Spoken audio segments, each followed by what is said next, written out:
Madame,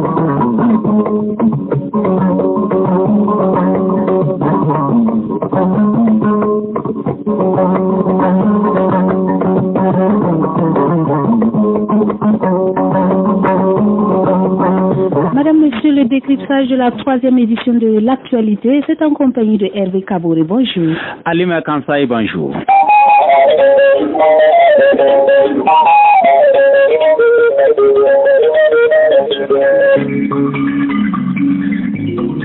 Madame, Monsieur, bonjour. Pour la défense de leurs intérêts, les policiers municipaux ont formé leur syndicat.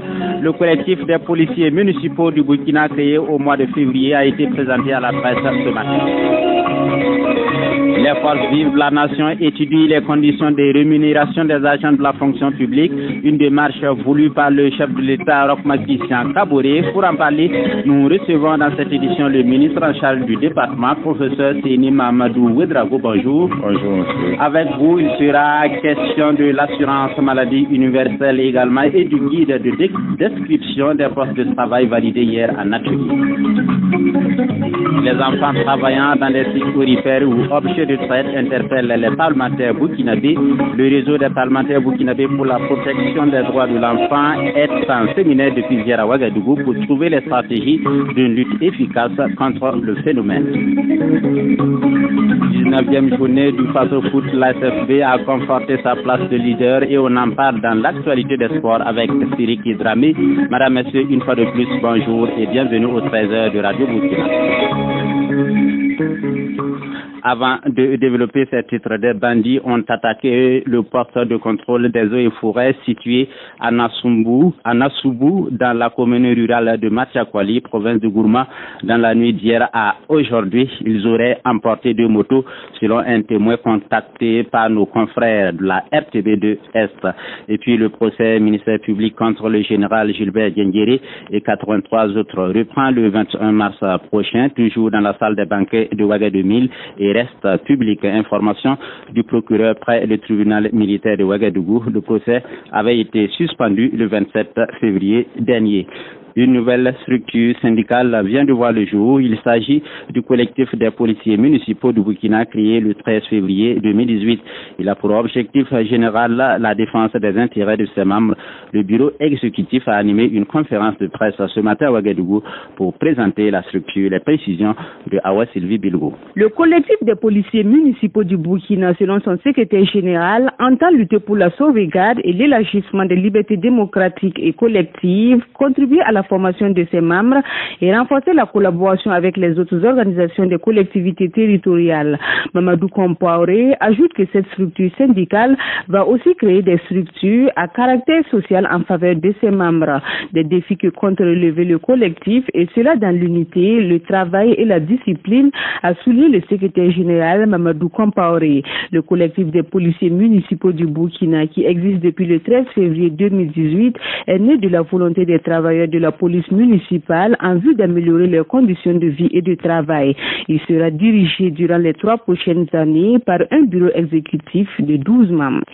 Lutte contre la traite et le travail des enfants au Burkina, les parlementaires s'impliquent pour faire face au phénomène. Le réseau des parlementaires burkinabés pour la protection des droits de l'enfant Reproden, en partenariat avec l'Union interparlementaire de la CEDEAO, organise depuis hier à Ouagadougou un séminaire sur la question. C'est une rencontre de partage d'expérience en matière de lutte contre la traite des enfants et de restitution du séminaire régional d'Abuja de mai 2016, selon la présidente du Reproden, Betty Sakandé. Elle est au micro de Babelet François d'Assis Soumé. Nous avons constaté que de plus en plus, il y a des enfants qui sont sur les sites aurifères, qui sont envoyés dans les pays voisins pour être utilisés dans des champs de plantation. Donc, nous sommes sentis interpellés afin que, à notre niveau, au niveau donc de l'Assemblée, nous puissions voir comment accompagner donc l'exécutif et tous ceux qui travaillent donc dans le cadre de la lutte contre la traite des enfants et le travail des enfants, pour qu'ensemble nous puissions unir nos efforts afin que la traite des enfants et le travail des enfants soient bannis de notre société.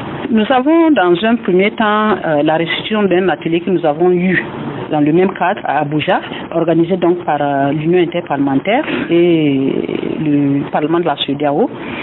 Et vous savez que la CEDEAO, c'est 15 pays. et la CEDEAO, c'est également le Parlement de la CEDEAO, c'est 115 députés. Donc l'UIP a bien voulu faire une sensibilisation auprès donc de ces 115 députés afin que chacun au niveau de son pays puisse prendre la question de la traite des enfants et du travail des enfants à bras le corps pour sensibiliser les populations. Cette année, le déficit énergétique dans le réseau de la Sonabel s'élève à 50 MW en ce moment de forte chaleur. D'où vient ce manque et comment minimiser son impact? La Sonabel a échangé avec la presse hier sur la question. On écoute les explications du directeur général François de Saloué-Drago au micro de Boukari Zwanga. Nous attendions la ligne d'interconnexion avec le Ghana qui devait nous permettre d'équilibrer l'offre et la demande, devait être mise en marche depuis décembre. Mais la partie burkinabé a fini depuis effectivement décembre. La partie ghanéenne connaît un retard qui va nous amener jusqu'à mi-mai. Par conséquent, nous allons enregistrer un déficit de 50 MW. Et pour faire face à ce déficit, nous avons un certain nombre de mesures que nous avons prises pour pouvoir minimiser les effets de ce déficit. Et une des mesures est l'accompagnement des consommateurs. Nous souhaitons que chaque consommateur à son niveau évite d'utiliser des équipements électriques qui ne sont pas utiles. Comme nous avons des millions de consommateurs, l'effort conjugué des uns et des autres va nous permettre de réduire le déficit.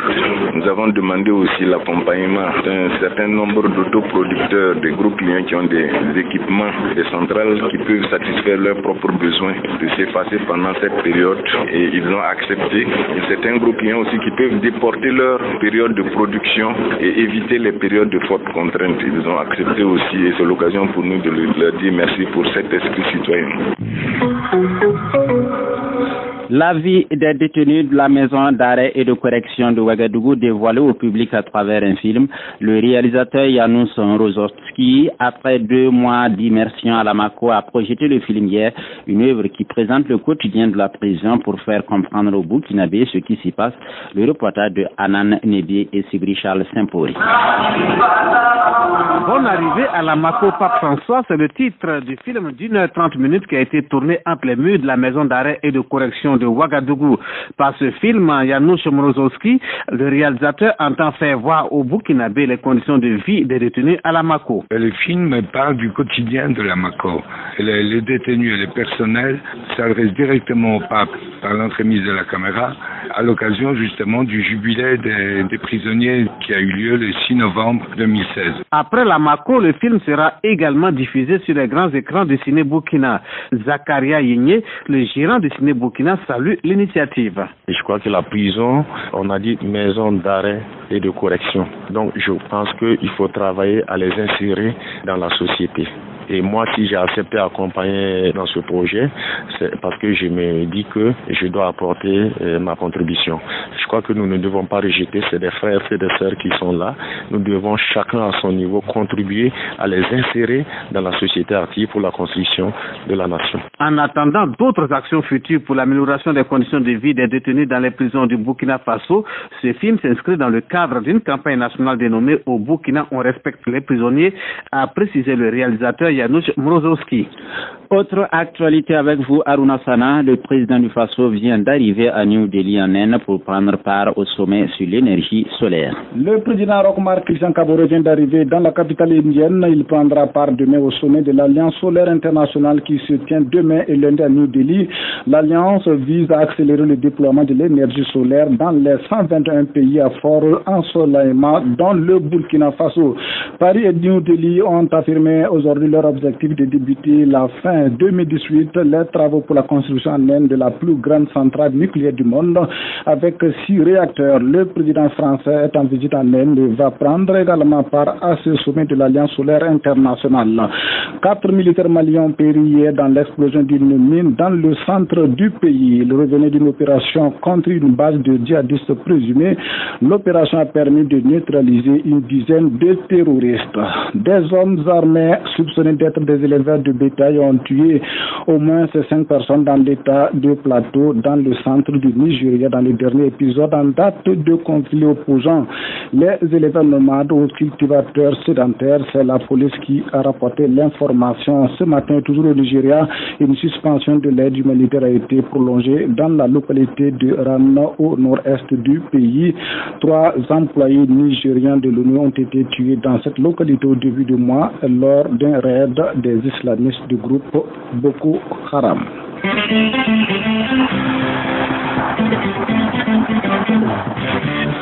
La page des sports est présentée par Siriki Dramé. Bonjour. Bonjour. Au menu, la 19e journée du championnat national de football de première division et quelques faits marquants de l'actualité au plan international. On commence par le Faso Foot. Oui, la 19e journée qui a débuté hier avec 3 rencontres et le leader l'ASFD s'est imposé face à l'AG par 1-0. Salita, son dauphin, a disposé de l'USCO de Banfora par 2-1 et défaite du République Diogo à Bobo 1-2 devant Raimo. Le programme prévoit cet après-midi 4 rencontres et c'est dimanche que la 19e journée s'achève avec le derby de la capitale, Asfa Yenenga Efo. Dominique Bama pour la suite du programme. 4 matchs sont au programme samedi 10 mars en attendant le derby Asfa Yenenga Efo prévu dimanche à 16h du côté du stade du 4 août. Samedi donc au stade municipal Dr Issoufou Joseph Kolombo de Ouagadougou, l'AS Police face au Santos Football Club voudra enchaîner une 2e victoire d'affilée. Au même moment pour les 3 autres rencontres, Bobo Sport va recevoir l'USO sur le terrain d'entraînement du Racing Club de Bobo Dioulasso. Autre choc prévu à Bobo Dioulasso ce même samedi, c'est l'explication RCB US Forces Armées au stade Wobi, tandis qu'à Sapone, Majestic et Amadou Sampo tenteront de venir à bout des électriciens de l'AS Sonarel. Seul un match va se disputer dimanche à Sfainenga Efo au stade du 4 août. Tous les matchs de cette 19e journée vont débuter à 16h. Une minute de silence sera observée avant chaque rencontre en mémoire des victimes de l'attaque du vendredi 2 mars dernier. Merci Dominique. Retour sur la victoire de l'ASFD 1-0 dépend de la GEB. Les jaunes et noirs qui confortent ainsi leur fauteuil de leader. Et on écoute la réaction de leur coach Oscar Barreau. Depuis un certain temps, effectivement, nous n'avons pas fait de défaites.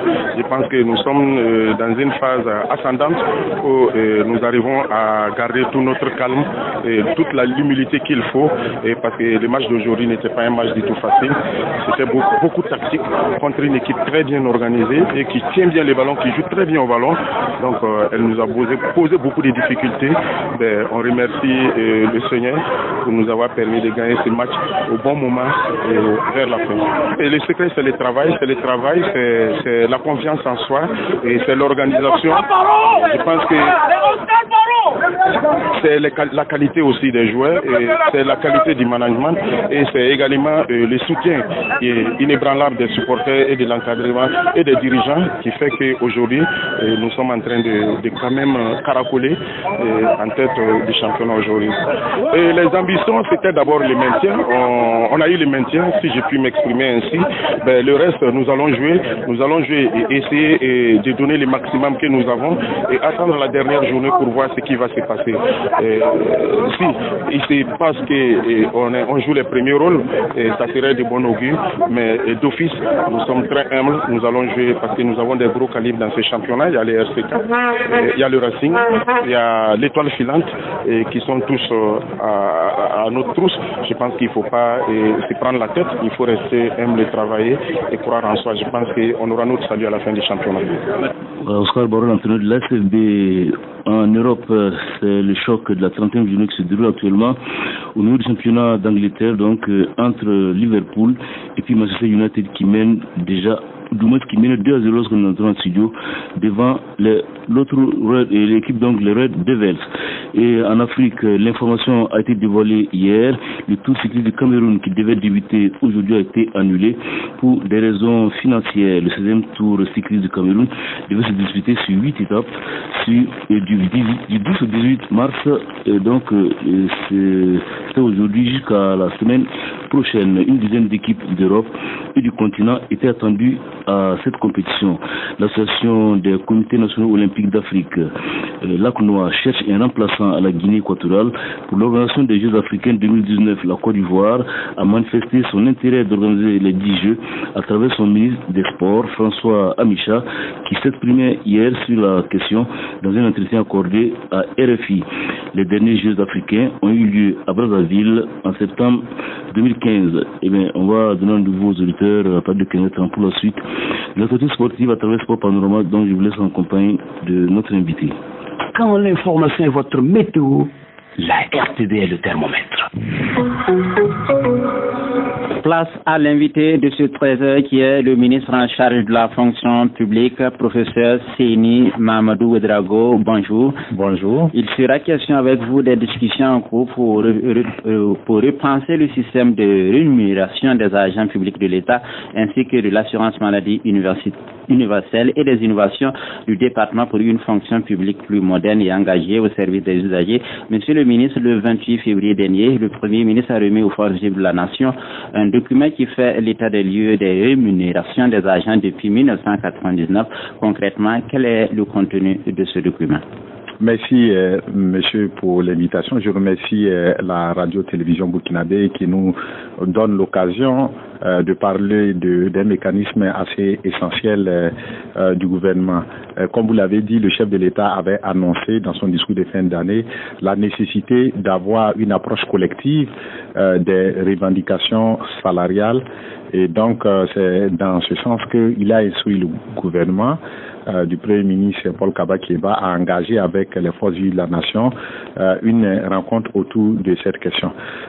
Pour l'essentiel, la première partie du processus a commencé avec la remise aux forces vives de la nation d'un diagnostic sur l'état des rémunérations. On peut mentionner quelques grands traits de ce diagnostic. Par exemple, on peut noter que sur 10 ans, la masse salariale a connu une augmentation de plus de 210%. Donc, on peut noter également que la richesse nationale de notre pays croît de 8% par an, alors que la masse salariale, elle croît à peu près de 30%.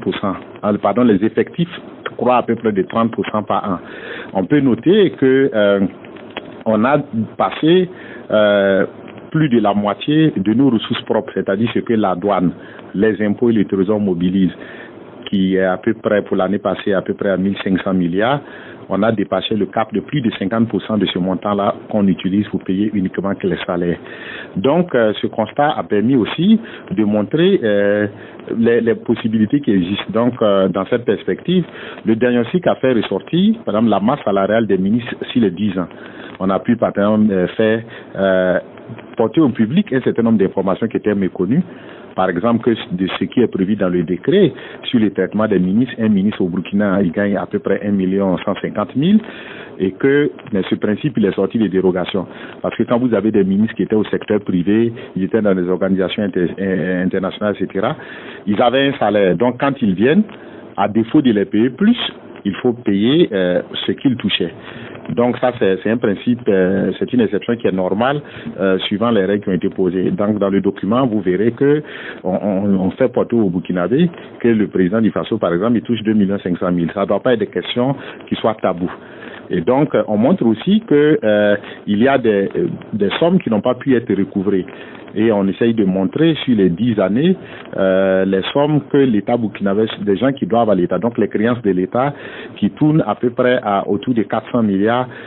Les dettes là comprennent un principal et des pénalités qui sont à peu près à plus de 100 milliards. Mais ce qu'on doit comprendre, ça ne veut pas dire que la dette, la créance de l'État qui tourne autour de 400 milliards, parce qu'il y a des sociétés qui n'existent plus, donc ça va être difficile de les recouvrer. Il y a des sociétés qui continuent de contester un certain nombre de montants, donc c'est tout ça qui sont à peu près dans les 400 milliards. Et donc on montre aussi dans le diagnostic que l'État a pris des engagements dans son PNDF à réaliser des infrastructures sociales, sanitaires, éducatives, etc. Et que l'État, et que même dans les plateformes des partenaires sociaux, eux aussi, ils demandent à l'État de construire des écoles, de construire des hôpitaux, d'équiper les fonctionnaires, etc. Donc, on a une situation où nous-mêmes, nos ressources, pour 50%, on paye les salaires, alors qu'on a d'autres demandes en termes d'infrastructures, en termes de services sociaux de base, en termes de services de qualité. Voilà substantiellement le contenu de ce diagnostic-là. Voilà, les forces vives ont 21 jours pour explorer ce document. Qu'est-ce qui est attendu à l'issue des 21 jours de réflexion? Merci pour cette question. Comme nous l'avons dit aux partenaires sociaux, le Burkina Faso, le gouvernement se considère comme une partie dans la discussion. Donc, il y a plusieurs parties. Il y a le gouvernement, il y a les forces vives, parmi lesquelles les partenaires sociaux, la Chambre de commerce, Chambre d'agriculture, représentants des secteurs informels, représentants des commerçants, des agriculteurs, des personnes aux ressources, chefferies coutumières traditionnelles et religieuses. Le diagnostic a été posé, on l'a vu. On a des ambitions. On veut un meilleur traitement, on veut réaliser des infrastructures structurantes et pour notre économie. Donc, l'État a demandé à chacune des composantes d'aller réfléchir. Quelle est la solution qui peut nous permettre à la fois de continuer de traiter bien les fonctionnaires, mais de pouvoir aussi construire des infrastructures pour ceux qui sont là aujourd'hui, mais pour les générations à venir. Voilà un peu. Donc, l'État est en train de travailler et finaliser sa solution. Mais comme c'est un processus inclusif et que c'est un dialogue pour trouver un juste équilibre entre la péréquation des dépenses de personnel et les investissements, chacun va venir avec ses solutions. Donc l'État, nous, on a nos solutions, mais on n'a pas dit qu'on va venir les imposer. Chacun des acteurs va venir et puis ensemble, on va s'asseoir, on va se dire, si on veut continuer à construire des hôpitaux, à construire des dispensaires, des routes, si on veut construire des usines, mais si on veut continuer de recruter des fonctionnaires, parce qu'aujourd'hui, avec le niveau de la masse salariale, qui est plus de 50% de nos ressources propres, alors que l'UEMOA demande que ça ne dépasse pas 35%, l'UEMOA ne veut pas que ça dépasse 35% des ressources propres, parce que le supplément, c'est ça qui doit nous permettre de rembourser nos dettes que nous avons et de pouvoir faire des investissements. Nous sommes déjà à 50%. Donc aujourd'hui, si la situation actuelle reste, ça veut dire que la capacité de l'État à continuer à recruter de nouveaux fonctionnaires va se poser. Ça veut dire que la fonction publique risque d'être mal à l'aise parce que on aura un lot de jeunes qui seront sur le marché de l'emploi dont il va paraître difficile de pouvoir les recruter. Et on sait que l'État est le moteur de l'économie, c'est parce que lui, il fait des gros investissements, il construit des routes, que les entreprises privées vivent, etc., etc. Si l'État n'arrive pas à faire des investissements structurants, l'économie ne peut pas se créer. Si l'économie ne peut pas se créer, il ne faut pas avoir peur de le dire, la machine peut se gripper, le dispositif peut se gripper. Si vous me permettez, la situation dans laquelle on vit, c'est comme vous, en tant que fonctionnaire, vous avez 1000 francs à la fin du mois. Vous prenez les 50 000 francs, vous payez à votre dame de maison, celle qu'on appelle communément la bonne. Si vous prenez si les 1000 francs, vous prenez 500 francs, vous payez la bonne. Vous payez le gardien, vous payez votre chauffeur, il vous reste 500 francs pour payer l'électricité, l'eau, pour donner le nansongon à votre femme, pour payer l'école de vos enfants, pour vous soigner, éventuellement pour construire votre maison. Donc c'est cette problématique-là qu'on pose. Ça veut dire que si vous devez faire la préparation, ça devient une alchimie très difficile. Alors très simplement, c'est dire qu'en réalité, l'État n'a plus les moyens ou ne dispose pas de moyens pour essayer de satisfaire certaines revendications, notamment l'évolution des traitements salariaux. Oui, ce que je veux dire, c'est que l'État est en face de situations assez difficiles. C'est-à-dire que si l'État, par exemple, c'est un choix qui est inimaginable, mais si l'État dit, par exemple, on va prendre tous les 1500 milliards payer les travailleurs, bon, j'espère que les Burkinabés ne vont pas faire ce choix hasardeux, ça peut être la solution, mais ça va être, c'est vraiment des plus, dangereuses. Donc, l'État doit pouvoir se dire comment on va. Donc, on a deux leviers. Soit on augmente nos recettes. Si on veut continuer à, par exemple, je vous ai dit qu'on a 1500 milliards, nos ressources propres, on a pris plus de 50% pour payer les travailleurs. Si on veut continuer à pouvoir payer, il faut qu'on soit capable de faire augmenter nos 1500 milliards à 2000, 3000 milliards. Ça, c'est une première solution. Ou bien, c'est qu'on arrive à contenir nos dépenses. On se dit, qu'est-ce qu'il faut faire pour que les dépenses n'augmentent pas très vite? Donc, ces deux leviers sont là, mais ce que je vais faire observer, quand on prend par exemple la voie des recettes, des études ont montré que quand vous faites des réformes, par exemple économiques, leur effet commence à se produire au bout de la 3e année. Donc, c'est tous ces paramètres-là qu'il faut prendre en compte, c'est-à-dire qu'on peut tenter d'apporter les solutions, Bon, comme je dis, on n'est pas encore dans la phase où on doit décliner. Oui. Mais bon, peut-être que les solutions, on peut se dire, oui, on est d'accord sur tel problème, mais on va laisser que dans 2-3 ans, on peut commencer à les régler. Donc, comme il s'agit de trouver des solutions, des pays ont expérimenté. On a vu la Côte d'Ivoire où le gouvernement a pris des engagements en 2009-2010. Mais ils ont échelonné sur le temps. Ils ont dit, bon, on attend, on est d'accord sur ce qu'on va faire comme ça. Mais on va commencer à appliquer dans 5 ans, dans 10 ans. Donc, il y a des solutions comme ça qui peuvent exister. Donc, il appartient au Burkinabé de se dire, asseyons-nous, discutons, trouvons une situation médiane qui est objective. Parce que ne pensons pas que les pays qui ne sont pas arrivés à payer les salaires, comme le Tchad ou encore avec le Congo-Brazzaville, qui a lui, il a prêté 2 fois notre budget. Le Congo-Brazzaville a près de 3 800 milliards. Nous sommes pour cette année en recette pour ce qui est un peu plus de 2 000 milliards. Mais le Congo-Brazza a des difficultés à payer ses fonctionnaires. Parce que ce qu'on ne prend pas en compte, c'est que l'effectif de la fonction publique au Burkina, quand vous prenez les 8 pays, même de l'UEMOA, nous on vient après la Côte d'Ivoire. Même devant le Sénégal, notre effectif de fonctionnaires est plus nombreux. Alors que quand on prend en termes de classement des budgets, nous on est loin derrière, parce que même les pays comme le Mali, ils viennent avant nous, alors que le Mali a moins de 100 000 fonctionnaires. Nous on a près de 170 000 fonctionnaires. Donc il y a tous ces paramètres-là, il faut s'asseoir et puis on regarde clairement ce qu'on veut faire, parce que l'État c'est construit autour du principe de solidarité, au type de la cohésion de l'unité.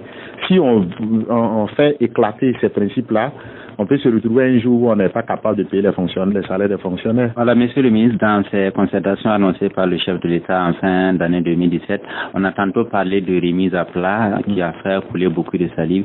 Monsieur le ministre, dites-nous la vision, c'est quoi exactement, à diplôme égal, salaire égal par exemple? Ouais, comme vous avez dit, nous avons nos solutions. Nous, on ne va pas commencer par dévancer les acteurs. Mais parmi les solutions qui sont explorables, parce que c'est aussi voir ce qui se passe dans les pays. Quand on regarde la plupart des pays, il y a des critères qu'on prend pour établir les salaires. Parmi ces critères, il y a le diplôme. Parmi ces salaires, il y a la pénibilité du travail. Parmi ces salaires, il y a la durée du temps du travail. Parce que quand vous prenez des militaires, ils ne peuvent pas faire 40 ans de travail. Donc, ils doivent aller. Donc, il y a la pénibilité du travail.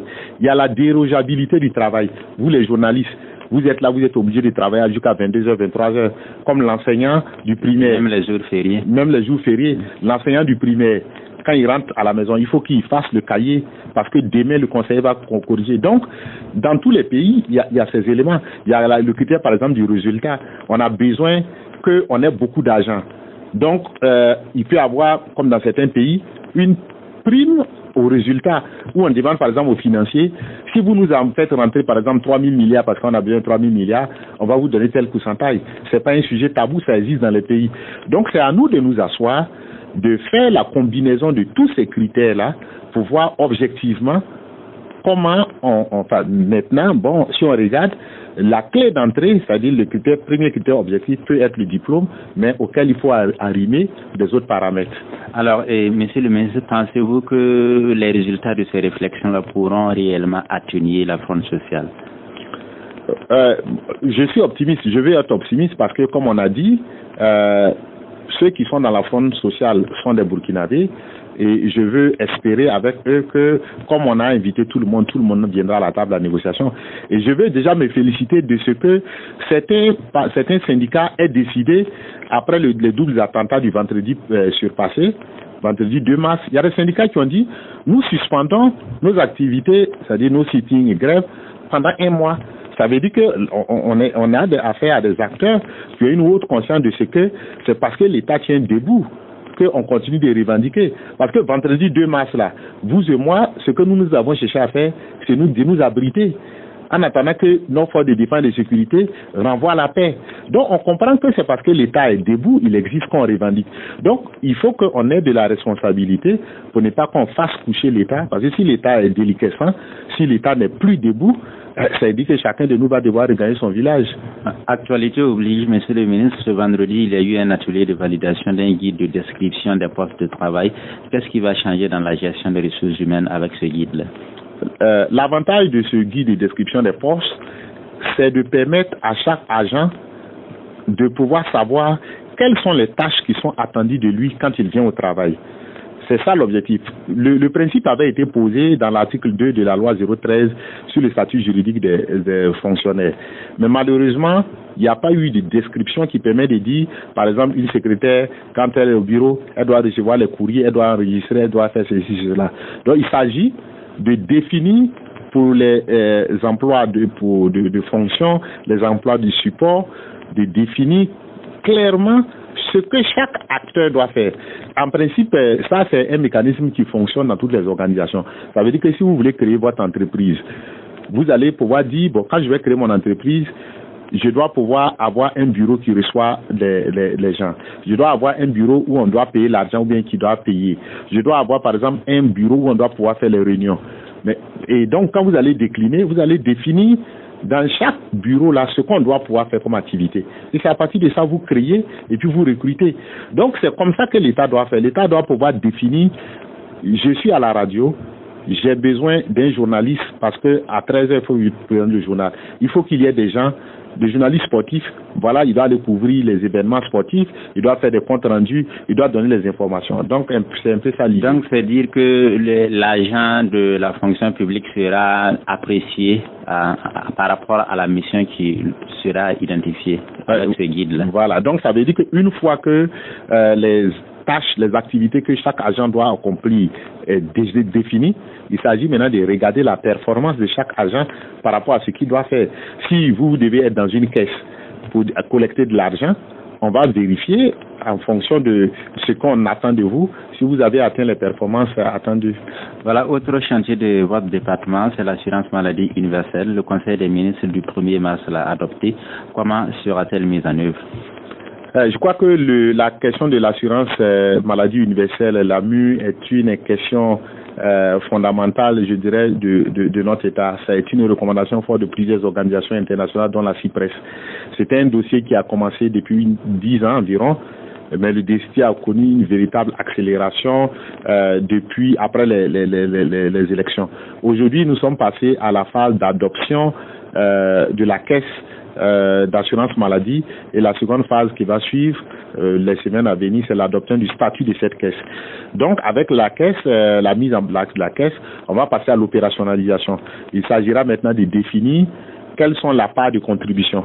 Je crois que le secrétaire permanent va venir expliquer, mais je vais vous dire qu'on est en train de réfléchir à des études pour montrer quel est le niveau de la cotisation. On a regardé un peu dans les pays. Il y a des pays qui sont à 3% de contribution, il y a des pays qui sont à 4%, 6%. Mais le point d'équilibre, si on veut, les études ont montré que si on veut avoir une assurance qui soit viable, parce qu'il y a des pays qui ont des assurances comme en France, mais qui ont des gros problèmes parce que l'assurance capte beaucoup de ressources. Donc il s'agit pour nous de trouver un point d'équilibre. Il y a des réflexions qui sont en cours et les taux que je vous donne, ça va être des contributions de tous les Burkinabés, l'employé comme employeur. Et une fois que l'assurance va commencer, elle va commencer ses activités vers la fin du troisième trimestre de cette année. Il s'agira d'offrir des prestations en fonction d'un panier de soins qui aura été défini et que l'assurance va accompagner les Burkinabés pour qu'ils aient une prestation sociale plus ou moins satisfaisante. Monsieur le ministre, vous venez d'être porté à la tête d'un département très vaste et assez transversal. Quel dynamisme entendez-vous insuffler dans ce département? Merci bien. Je crois que pour moi, il s'agit de consolider le travail qui a été fait. Il faut reconnaître qu'il y a un travail de qualité qui a été fait. Il s'agit d'approfondir, d'améliorer ce travail-là. Comme je dis, il ne faut pas être dans la perspective où on se dit qu'avant vous, rien n'a été fait. Non, il s'agit de partir sur les acquis. Et maintenant, je crois que moi, j'entends placer ma vision conformément à la lettre d'émission du Premier ministre. Il s'agit de prendre 3-4 secteurs et de vouloir les faire accélérer. On ne pourra pas tout faire parce que le temps aussi est une limite objective. Donc moi, le dispositif du concours, je travaille beaucoup avec les collaborateurs pour qu'on modernise. Il s'agit d'abord de voir la question même des modalités d'évaluation, de renforcer la transparence dans le système de concours, mais de faire des économies d'échelle, puisque même à l'université où j'enseigne, par exemple, pour les QCM, on a des techniques modernes qui permettent d'aller très vite dans les corrections des QCM. Il faut envoyer ces solutions. il faut aussi au niveau de nos écoles professionnelles reconstruire la figure de l'agent public.